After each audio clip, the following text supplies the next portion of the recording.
Hi everyone. Actually, this is just a bit of an update, having seen Martin's Sheffield Junction video where he was testing out trying to make the track quieter.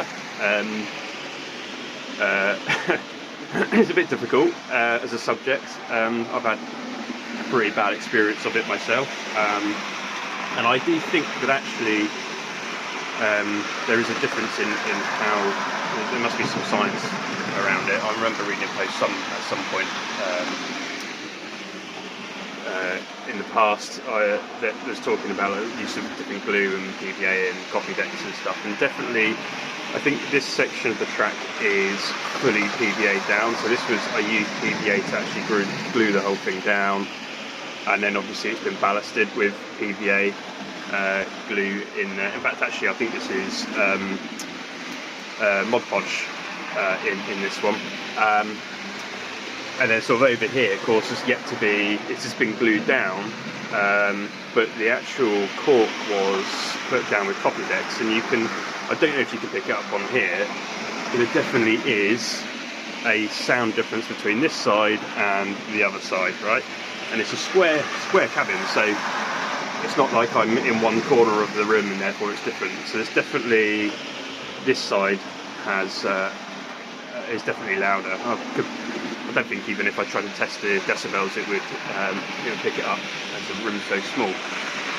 But by the way, there's the City of Lichfield, I think it's Princess class, isn't it, or Coronation class, that I've got running again. Another recovery from the scrap heap. I think that one was actually about £35 on eBay. This second one in a space of like a week where I fixed or picked up, that was a stuttery runner, and it's all down to, on these locos, people for some reason, I actually hope they keep doing it because I keep on picking up bargains. They keep putting in quite a lot of oil into the wheel axles, which causes it to have no electrical connection. These rely on there being an electrical connection from the wheels through the body of the loco into the tender. So yeah, bit of a clean. In that particular one I had to get a new drawbar. The drawbar that was on it had been manipulated, so to speak, so it was a bit useless and wasn't actually allowing the tender to connect. Anyway, but back onto the subject rather than talking about the train. The subject I was trying to talk about was, you can actually notice under here where I got lazy. So in the end I just cut out and just kind of lay the insulation board over, and I think this gives us a clue as to the problem. So you can hear there as it goes over. So I don't think, it's not the fact that the insulation board is on top of the wood, it's actually the insulation board itself that's actually creating the vibrations. So as the train goes over, there you go, there's a definite difference in the sound. Now actually it's louder here right in this corner than it is anywhere else on this track, so I think there's a little bit of an insight into what's going on.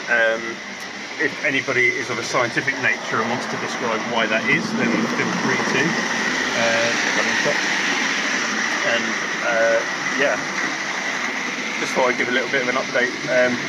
Hopefully make Martin feel a bit better, because it is frustrating. When I first laid this track down, it was all loose, and it definitely wasn't as loud as it is now that it's all glued down. So it does take you by surprise, and actually I get used to it, and I quite like the sound now. Actually, when I'm working, I tend to kind of run a train around. Obviously, I'm not on a phone call. I'll run a train round just to. I find it quite nice to listen to. And of course, only for a little bit before I put some music on. But yeah. So that's it. That's a little bit of an update, talking about the subject of track noise. Really interesting one. I'll speak to you later. Cheers. Bye.